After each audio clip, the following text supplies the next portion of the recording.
Hello, everyone, and welcome to the Jeffrey Epstein Show. I'm your host, Bobbycapucci, and this is episode 10 of the Maxwell Files. When Ghislaine Maxwell was first arrested and she was charged with the crimes that she was charged with, I said that I doubt that those will be the only charges that she sees throughout this prosecution. Well, today, we come to find out that Ghislaine Maxwell is also under investigation in the U.S. Virgin Islands for her participation in Jeffrey Epstein's criminal enterprise and sex trafficking ring. Now, if you take a look at R. Kelly and you take a look at NXIVM, you see that both of those groups, enterprises, have been charged with RICO. Now, you look at all of the evidence in those cases, and then you look at the evidence in the Jeffrey Epstein case and the Maxwell case, and there is zero way you can get to any point without saying to yourself, how in the hell is the Ghislaine Maxwell and Jeffrey Epstein enterprise not slapped with RICO already? Well, my opinion, it's coming, folks. The second they start naming other co-conspirators and other people are being arrested, well, then they're going to slap them with the racketeering charges, in my opinion.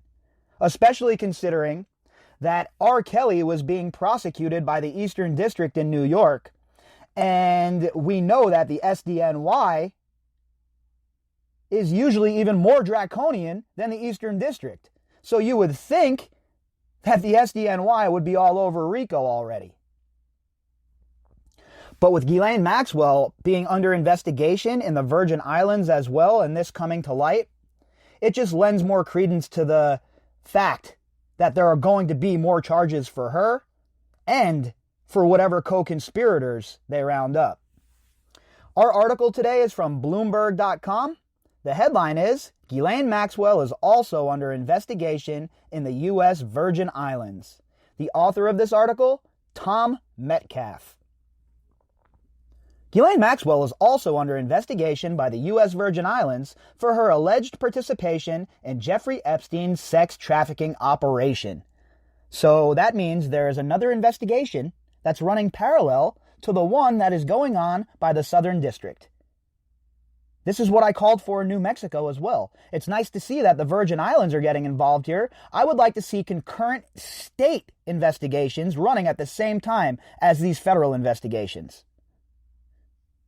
Let's throw the book at these people, folks. The Caribbean Territory gave notice of its investigation in a court filing Friday in which it seeks to intervene in a lawsuit she filed against Jeffrey Epstein's estate. The socialite, co-conspirator, child abuser, all-around scuzzbag, sued earlier this year seeking reimbursement for legal fees she was incurring, claiming Epstein had repeatedly promised her that he would support her financially. And we went over all of that. We've covered that before. Ghislaine Maxwell said that Epstein was going to pay for all of her legal fees no matter what. She said she had it in writing, blah, blah, blah, blah, blah, blah, blah. So she sued the estate looking for those legal fees. The island's Department of Justice is investigating Maxwell's participation in Epstein's criminal sex trafficking and sexual abuse conduct, according to the July 10th filing. It is also using the case to subpoena Maxwell, a process the government said she has evaded since March. So not only they have her under investigation, they're going to use the power of subpoena to make her appear in court via digitally or whatever it may be. But Ghislaine Maxwell's screwed, folks. She's in big trouble here. This is a significant situation for her, and it's only going to complicate things even more. The government's need to intervene is further fueled by Maxwell's inappropriate use of the Virgin Islands courts to seek payment and reimbursement from the Epstein criminal enterprise, while she circumvents the service of process of government subpoenas related to her involvement in that same criminal enterprise, the filing states. Wow, they're letting her have it here with this one, boys and girls. She's looking at some serious trouble here. There's no doubt about it. She has not only the SDNY digging deep, But now in the Virgin Islands, it's no longer a matter of just civil. This is a criminal matter, and they have subpoena power here, just like any other district, and they can call whoever they want to come and testify.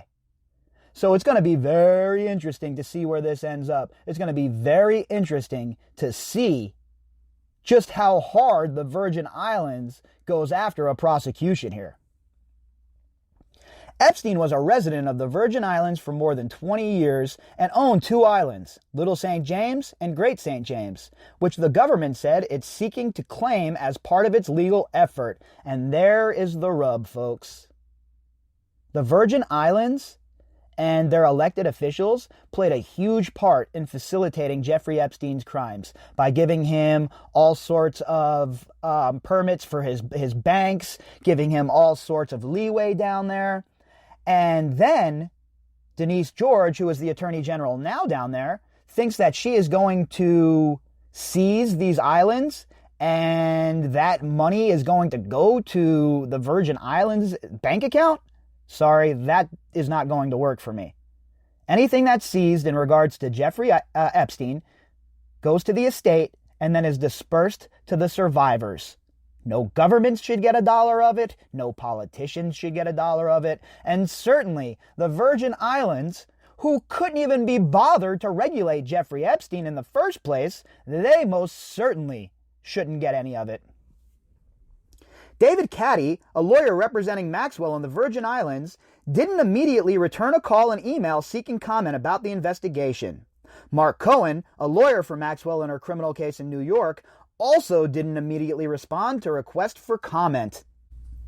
Yeah, and I would be surprised if we hear them with a comment, if they answer with a comment, considering how wide and long range all of these charges are now. So the lawyers in New York are going to have to contend with what's going on in the Virgin Islands as well. And this could become a really, really, really interesting situation.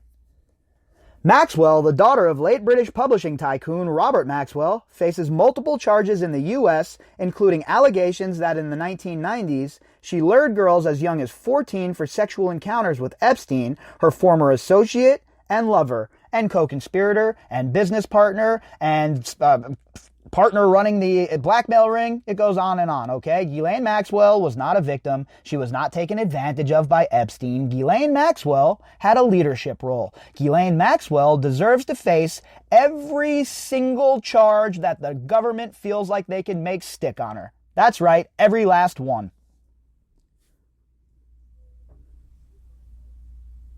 She has been in U.S. custody since her arrest this month in New Hampshire. Epstein died last year in a federal jail in Manhattan while awaiting trial on federal sex trafficking charges. Maxwell, 58, is due to enter her plea in New York on Tuesday. Her legal team has requested she be freed on $5 million bail as she awaits her trial, but prosecutors have called her an extreme flight risk. Yeah, you think an extreme flight risk? Passports, connections all over the world, enough money to walk into a realty office and put down a million fazools to get a house. Yeah, she's not a flight risk. She should just be given bail. Let her go hang out in the lapses of luxury at home. Just post up, watch some TV, and wait for the trial to start. Absolutely not. She needs to be remanded into the custody of the federal government, and that is where she needs to stay for the rest of her life.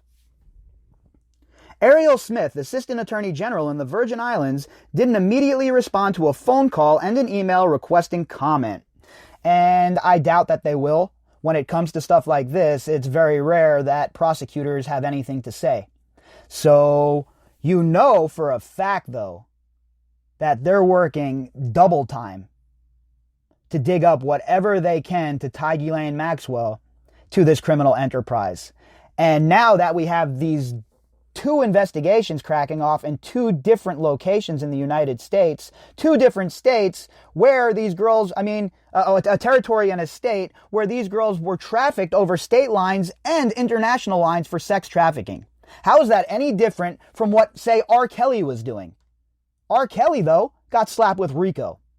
And yet here we are, still waiting for Jeffrey Epstein and Ghislaine Maxwell and their associates to be slapped with a RICO charge. Hopefully it's coming, and hopefully this is a prelude to that.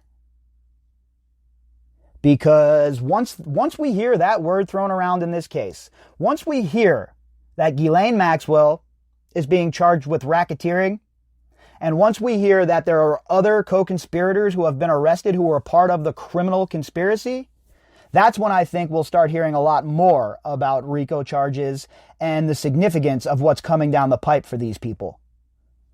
Because I've seen a lot of people talking about, oh, these charges aren't enough, and I agree 100%. The initial charges most certainly aren't enough. They're only for a short period of time for what Ghislaine Maxwell was really doing over a long period of time, right? So when I say initial charges, I have always thought, and I still remain thinking this way, that these are just the initial charges that we're going to see.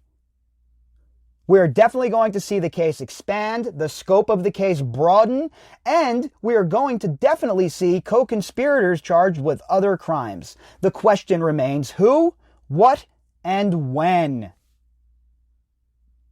If you'd like to contact me, you can do that at bobbycapucci@protonmail.com. That's BOBBYCAPUCCI@protonmail.com. You can also find me on Twitter at BOBBY_CAPUCCI. All of the links that pertain to the episode are in the description box. All right, everybody, we'll be back later on with a little bit more.